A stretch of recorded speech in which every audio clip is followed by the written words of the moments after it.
ಮಂಗಳೂರಿನ ಮೀನುಗಾರಿಕೆ ಹಳೆ ಬಂದರಿನ ಆಧುನೀಕರಣಗೊಳಿಸುವ ಕಾಮಗಾರಿ ಕಳೆದ ಡಿಸೆಂಬರ್ ತಿಂಗಳಲ್ಲಿ ಭೂಮಿ ಪೂಜೆಯ ಮೂಲಕ ಆರಂಭವಾಗಿದೆ. ಆದರೆ ನಿರೀಕ್ಷಿತ ವೇಗದಲ್ಲಿ ಕಾಮಗಾರಿ ನಡೆಯದ ಕಾರಣ ಮುಂಬರುವ ಮೀನುಗಾರಿಕಾ ಋತುವಿನಲ್ಲಿ ದಕ್ಕೆ ಕಾರ್ಯಚಟುವಟಿಕೆಗಳಿಗೆ ದೊಡ್ಡ ಮಟ್ಟದಲ್ಲಿ ಅಡ್ಡಿಯಾಗುವ ಸಾಧ್ಯತೆಯಿದೆ. ಜೂನ್ ಮತ್ತು ಜುಲೈ ತಿಂಗಳಲ್ಲಿ ಮೀನುಗಾರಿಕೆ ನಿಷೇಧವಿದ್ದ ಕಾರಣ ದಕ್ಕೆ ಸಂಪೂರ್ಣವಾಗಿ ಸ್ತಬ್ಧಗೊಂಡಿತ್ತು.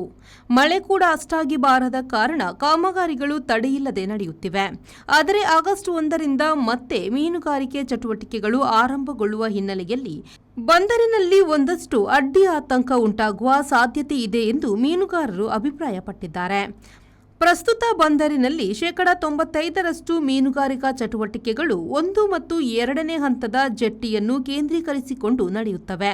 1ನೇ ಹಂತದಲ್ಲಿ ಹಳೆಯ ಜೆಟ್ಟಿಯನ್ನು ಸಂಪೂರ್ಣವಾಗಿ ತೆಗೆದು ಹೊಸದಾಗಿ ನಿರ್ಮಾಣ ಕಾಮಗಾರಿ ನಡೆಯುತ್ತಿದ್ದು, ಇದರಿಂದ ಅಲ್ಲಿ ಮೀನುಗಾರಿಕಾ ಚಟುವಟಿಕೆ ಬೋಟ್ಗಳನ್ನು ಲಂಗರು ಹಾಕಲು ಸಾಧ್ಯವಿಲ್ಲ.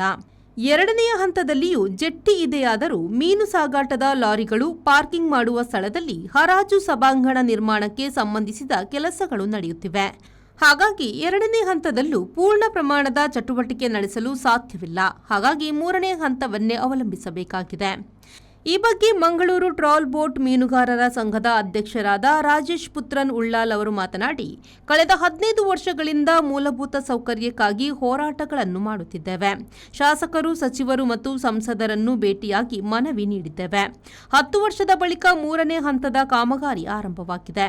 ಈ ವರ್ಷ 30% ಬೋಟ್ಗಳು ಇನ್ನೂ ಸಿದ್ಧಗೊಂಡಿಲ್ಲ. ಶೀಘ್ರವಾಗಿ ದಕ್ಕೆಯಲ್ಲಿರುವ ಸಮಸ್ಯೆಗಳನ್ನು ಬಗೆಹರಿಸಬೇಕೆಂದು ಅವರು ಒತ್ತಾಯಿಸಿದ್ದಾರೆ. ಆಗಸ್ಟ್ 1ರಿಂದ ಮೀನುಗಾರಿಕೆ ಆರಂಭವಾಗುವುದರಿಂದ ಬಂದರಿನಲ್ಲಿ ಜಾಗದ ಅಭಾವ ಉಂಟಾಗಲಿದೆ. ಆದ್ದರಿಂದ ಕಾಮಗಾರಿಯನ್ನು ಆದಷ್ಟು ಬೇಗ ಪೂರ್ಣಗೊಳಿಸಿ ಸುಗಮ ಚಟುವಟಿಕೆಗೆ ದಾರಿ ಮಾಡಿಕೊಡಬೇಕಾಗಿದೆ. ಬಂದರು ನವೀಕರಣವು ಭವಿಷ್ಯದ ದೃಷ್ಟಿಯಿಂದ ಉತ್ತಮವಾಗಿದ್ದರೂ ಪ್ರಸ್ತುತ ಮೀನುಗಾರಿಕಾ ಋತು ಆರಂಭವಾಗುತ್ತಿರುವುದರಿಂದ ಅಧಿಕಾರಿಗಳು ಸಮರ್ಪಕ ರೀತಿಯಲ್ಲಿ ಕಾರ್ಯನಿರ್ವಹಿಸಬೇಕಾದ ಅಗತ್ಯವಿದೆ ಎಂದರು. ಸರ್, ಈ ಒಂದು ಸಮಸ್ಯೆನ ಸಾಧಾರಣ 10-15 ವರ್ಷದಿಂದ ನಾವು ಮೂಲಭೂತ ಸೌಕರ್ಯಕ್ಕೋಸ್ಕರ ಹೋರಾಟಗಳನ್ನು ಮಾಡಿದ್ದೇವೆ. ಹಲವಾರು ಸಚಿವರನ್ನ, MLA MP ಗಳನ್ನು ಹೋಗಿ ಮೀಟಾಗಿ ಅವರಿಗೆ ಕೂಡ ನಮ್ಮ ಮನವರಿಕೆಯನ್ನು ಮಾಡಿಕೊಟ್ಟಿದ್ದೇವೆ. 10 ವರ್ಷದ ನಂತರ 3ನೇ ಹಂತದ ಕಾಮಗಾರಿ ಪ್ರಾರಂಭ ಆಯಿತು. ಆ ಕಾಮಗಾರಿ ಅರ್ಧ ಒಂದು 50% ಕೆಲಸ ಆಗುವಾಗಲೇ ಮತ್ಸ್ಯ ಸಂಪದ ಯೋಜನೆಯಲ್ಲಿ ಮೊದಲ ಹಂತದ ಕಾಮಗಾರಿಗೆ ಏನು ರೂಪುರೇಷೆ ಸಿಗ್ದಾಯಿತು. ಹಾಗಾಗಿ ನಾವು ಏನು ಹೇಳಿದ್ವಿ, 3ನೇ ಹಂತದ ಕಾಮಗಾರಿಯನ್ನು ಬಿಟ್ಟುಕೊಟ್ರೆ ಇದನ್ನು ಸ್ಟಾರ್ಟ್ ಮಾಡಿ ಅಂತ. ಆದರೆ ಏನು ಗುತ್ತಿಗೆದಾರರ ಒಂದು ಮಾತಿಗೆಯಲ್ಲಿ ಮೀನುಗಾರಿಕೆ ಇಲಾಖೆ 2 ಕೂಡ ಹೊಡೆದಾಕಿದೆ ಸರ್. ಹಾಗಾಗಿ ನಮಗಿಲ್ಲಿ ಯಾವುದೇ ಒಂದು ರೀತಿಯ ಇವತ್ತು ಆ್ಯಕ್ಚುಲಿ ಒಂದು ಈ ಟೈಮಲ್ಲಿ ಒಂದು 70% ಆದರೂ ಬೋಟ್ ರೆಡಿ ಆಗ್ತಾಯಿತ್ತು. ಈ ವರ್ಷ 30-30% ಬೋಟ್ ಕೂಡ ರೆಡಿ ಆಗಲಿಲ್ಲ. ಯಾಕಂದರೆ ಒಂದು ಕಡೆ ಐಸ್ ಹಾಕ್ಲಿಕ್ಕೆ ಜಾಗ ಇಲ್ಲ, ನೀರು ಹಾಕಲಿಕ್ಕೆ ಜಾಗ ಇಲ್ಲ, ಮೀನು ಖಾಲಿ ಮಾಡುವಂಥದ್ದು ಹೇಗೆ ಅನ್ನೋ ಒಂದು ದೊಡ್ಡ ಮಟ್ಟದ ಸಮಸ್ಯೆ ಆಗಿದೆ. ಅದೇ ರೀತಿ ಇನ್ನಿತರ ಕೆಲಸಕ್ಕೆಲ್ಲ ಮಾಡಲಿಕ್ಕೆ ಜಾಗ ಇಲ್ಲ ಸರ್, ಎಲ್ಲಿ ಕೂಡ ಹೋಗ್ಲಿಕ್ಕೆ ಆಗ್ತಾ ಇಲ್ಲ.